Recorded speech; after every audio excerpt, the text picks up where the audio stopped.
Hello everyone, it's Jamal Thomas. Welcome to the Progressive Soapbox. Guys, one of my subscribers sent me a video from TYT. And in the video, she said I was triggered at some of the stuff that was being recounted here by TYT. And I think you might be triggered too. Now, she sent 3 videos.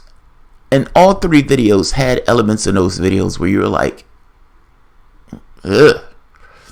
Some of it had this feeling of Anna doesn't know what she's talking about. In other cases, it was, who are these people making the comments? Like, one guy actually was somewhat sensible in his comments, giving this kind of, look, I think this brings down tension in the region. That sounds sane to me. And then Anna comes on and adds in the right-wing MSNBC talking point against North Korea. It's not that I think North Korea is an awesome place to be. It's that I consider this to be part of the peace process. And I also know some of the history of North Korea and some of our relationship with North Korea. And it seems that they don't. Or that they just want to hit Trump on this. So, I'm going to show 2 videos. Now, the first video. I'm going to show 2 videos. The start of one, because these videos are long. They did multiple videos on this, spending like 18 minutes, 10 minutes, and so forth, essentially dogging what's taking place. Some of the stuff, I potentially agree with them on. When Donald Trump goes and talking about, this is a great place for a hotel. It's not really about you finding a good place for a hotel. I understand that that's the way Trump talks. I hate these videos. I hate these videos because they put me in this weird disposition of feeling the need to defend Trump because of how bad TYT is covering this issue. Unfortunately, this is how bad they cover a lot of issues, taking the MSNBC approach to news. This is the start of one video, and I'm going to flip over to the other video where she's talking about the war game exercises. Listen to the commentary, though. Number of statements that our president has made in regard to Yoon's intelligence, his kindness, and how much he wants to see the people of North Korea prosper. Now, it's a completely different narrative from what we all know to be true, which is that Kim Jong-un is a dictator. Anna doesn't like this. She doesn't like dictators. Forget the fact that we prop up dictators all across the world. And I am not necessarily saying that TYT is on the bandwagon of dictators. But let's be honest. We prop up dictatorships all over the world. Is this one any different? Saudi Arabia, head choppers, one of our best friends. Let's keep going. Who is incredibly brutal to his own people. He imprisons individuals in labor camps, gulags. It's known as a gulag state. The human. We have a gulag on the coast in goddamn Cuba. Are you serious? We have a gulag off the coast of Florida, Guantanamo Bay. We're literally putting people outside of the country in gulags because we didn't want to bring them into this country. Black sites. The woman who's head of the CIA right now had a black site where she was ripping and breaking other human beings. Many of those human beings were completely innocent of the things that they were ripping and breaking them on. Many of the people who we were torturing at Guantanamo were innocent. Were absolutely innocent. I'm not necessarily saying that TYT is pro-gulag. I am making the point that we in this country don't have a disposition to make this case. And by the way, just to be clear on this, the person they voted for, Hillary Clinton, made this point herself. The United States population was 319 million as of July 4th, 2014, according to the U.S. Census. That accounts to 4.4% of the world's population. The United States has 4.4% of the world's population, nearly 25% in our prisons, or of the world's prison population. we have far more people in our prisons than North Korea. And we've been putting people in prisons for smoking plants. Not to mention maniac cops roaming through the countryside without much thing, and they can murder somebody and essentially fundamentally get off. Again, not saying TYT is pro-murder by cop, not saying they're pro-putting people in prison willy-nilly. I'm saying that from our station, we do not have the moral standing to make this very specific point. You can hit North Korea, I understand it, but she's dinging them from the context of Donald Trump meeting with them Anna doesn't like. That's the context of this. So let's keep going, but I'm just trying to make this point that we don't have the standing to make some of these arguments. But let's keep going. Let's keep going. Propaganda. That is what you heard in that montage. Let's take it back. Of North Korea prosper. Now, it's a completely different narrative from what we all know to be true, which is that Kim Jong-un is a dictator who is incredibly brutal to his own people. He imprisons individuals in labor camps, gulags. It's known as a gulag state. The human rights violations in North Korea are terrible, to say the very least. They have imprisoned our own journalists for years.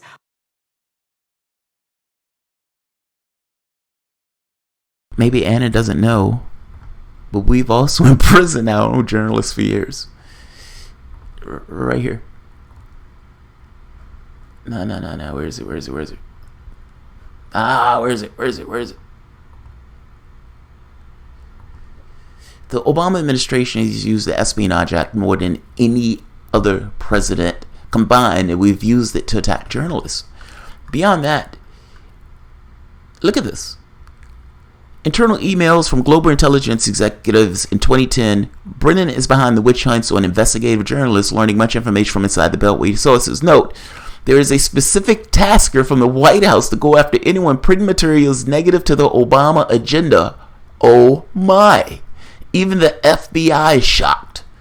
The name Brennan appears to reference then Homeland Security Advisor journalist John Brennan, who went to become CIA's advisor. Look, I'm not saying that how we go about going after journalists is somewhat the exact same way. I am saying that the tools of the United States was also used to go after journalists. And we also have more people in our prisons. This is not, I'm sorry, we don't have full moral standing on this very specific point. And again, this is used in the context of going after Trump in this meeting with Kim Jong-un because Donald Trump was saying, I guess you can say, flowery, nice things about him. Let's keep going. There's more. This gets more specific as she goes on.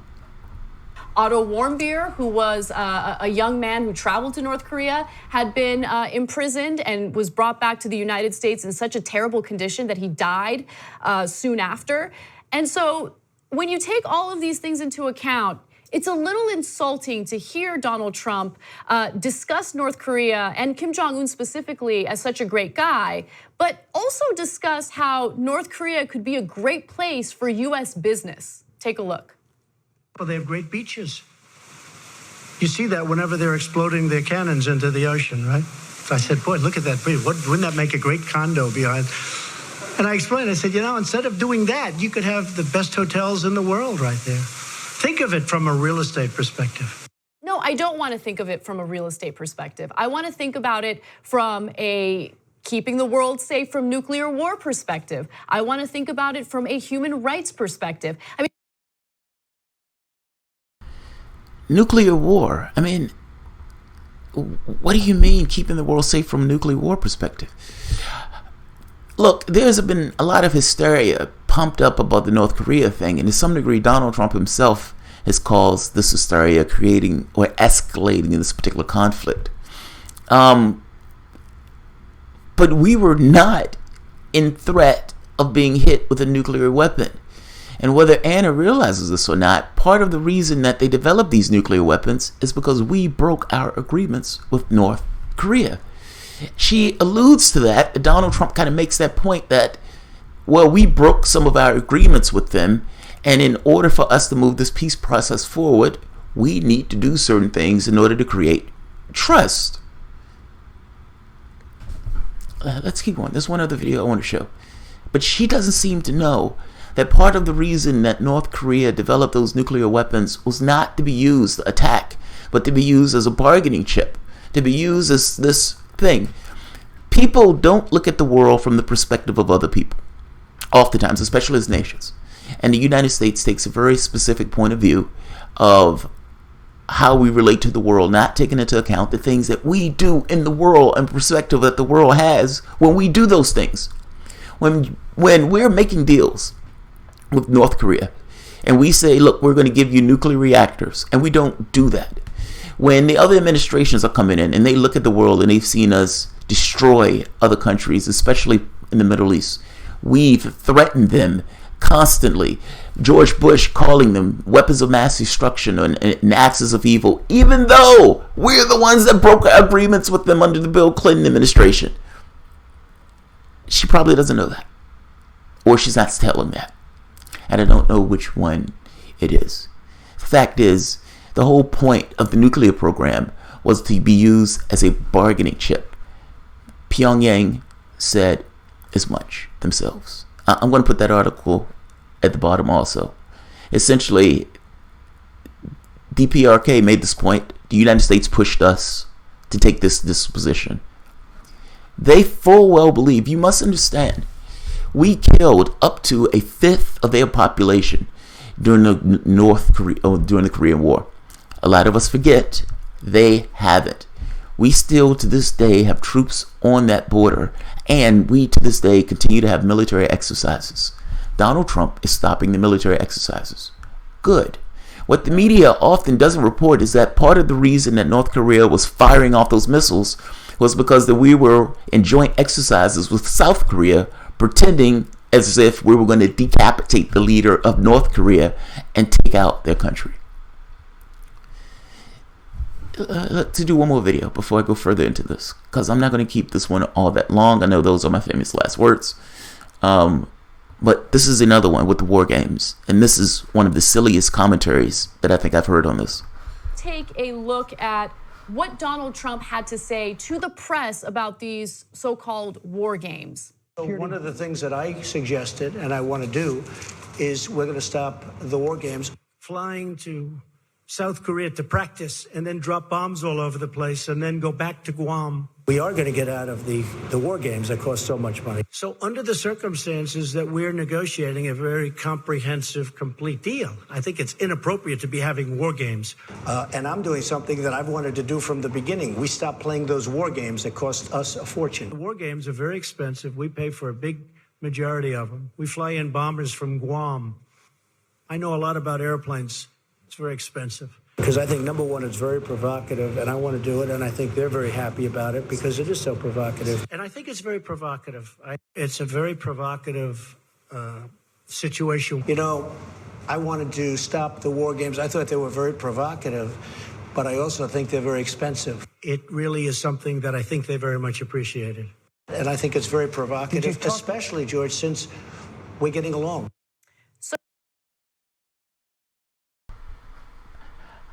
I'm going to let Anna comment on this. But before I let her comment, what do you think she's about to say? Now, here's the thing. What Donald Trump said there is right. They are provocative. Now, from the standpoint of the costs, he's selling this. He's a businessman. He's selling it. I don't particularly like the way Donald Trump sells things because he says whatever he needs to do to sell those things. The man lies through his teeth. He could scream at the top of his lungs and be lying at the height of his lungs, usually in pursuit of trying to sell something. So it's not just, I'm trying to make an argument for why XYZ is taking place, or like he always has this weird businessman approach to doing it where it's about the deal itself. It's not necessarily about the reality of it. The goal is whatever is there to take place that you're trying to accomplish. And if you like it, it's the best thing on the planet. It's ice cream and unicorns and, you know, the world is beautiful. And if he hates it, this sucks. This is horrible. It's the worst thing in the world. This person is horrible. He has an odd way of doing this where there's no moderation at it at all. It's one way or the other. It is weird and it is off-putting in the way he goes about it. I agree with her from that standpoint. But what Donald Trump said there is accurate and it is right. It is provocative. As a flat fact that is unimpeachable. From the standpoint of the North Koreans, where you are making this thing as if you're going to go into their country and destroy them in order to take down their government, you can imagine for the government that's in power, that's provocative. That is an amazing thing that Donald Trump is saying this, because that's right. Now, whether he hit upon that on his own or whether somebody told him about it, I don't care. Whether he's in those negotiations and he realizes that the only way to make this negotiation work is to stop those war games, then he's right. He's right. I want him to stop those war games. I want him to pull those troops out of North Korea. He's right. Any agreement that you're going to have with North Korea is going to have some level of give and take. I want him to stop firing off those nuclear weapons. I want him to denuclearize. Somebody needs to take the first step. Hey, I'll do it. The least that I can do is to stop pretending as if I'm going to take down the other government. That's the least I can do. And you can understand that from the standpoint of the government itself, that's provocative.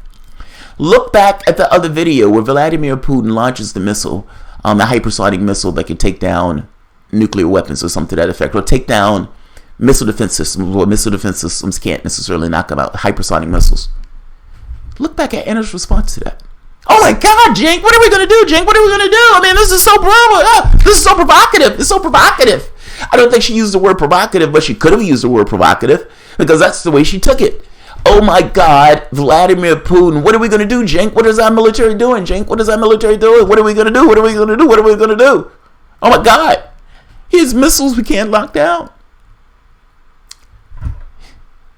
Why did she think that was provocative, but the North Korean government wouldn't perceive it as provocative that South Korea and the United States, the country that killed a fifth of its population, was still having war game exercises in which they were talking about invading North Korea?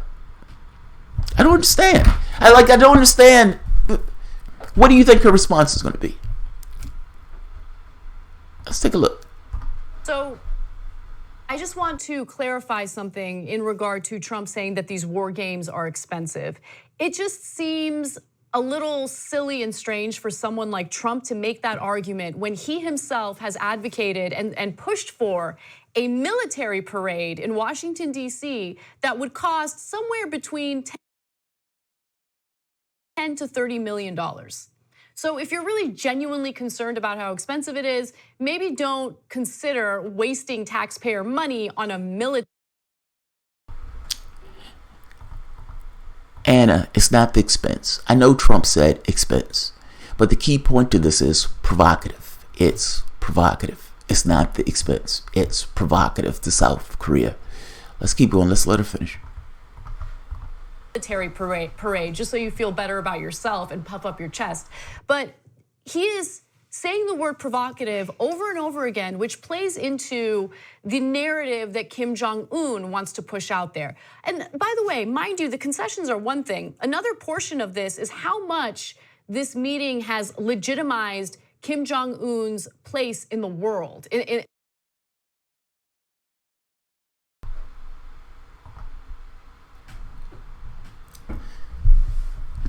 This is nonsense. This is nonsense. Wow, this is bad. Look, it is provocative. Period. Plays into his narrative. That narrative is right. From the perspective of the person who you're pretending to invade, it is provocative. In the same way that you considered Vladimir Putin's missile. It is provocative to the person who's being invaded. If somebody pretended, if Russia held military exercises in Mexico pretending to invade the United States, what would Anna be sitting here saying? This is fucking silly from the standpoint of media. There's a larger contextual perspective that a person can have with this thing. They could not necessarily like Donald Trump, but at the very least, acknowledge that yes, It is provocative to have military exercises where you're pretending as if you're going to invade another country. And yes, if that country is firing off missiles because it looks at what you're doing as just as provocative, then maybe if you're going to have any level of deal and any level of agreement, maybe you need to back away. Maybe you need to back away. And maybe if the country says, stop those military exercises and now stop firing off rockets, that is a deal that you should take. This war has been going on for 50 years, 60 years or so.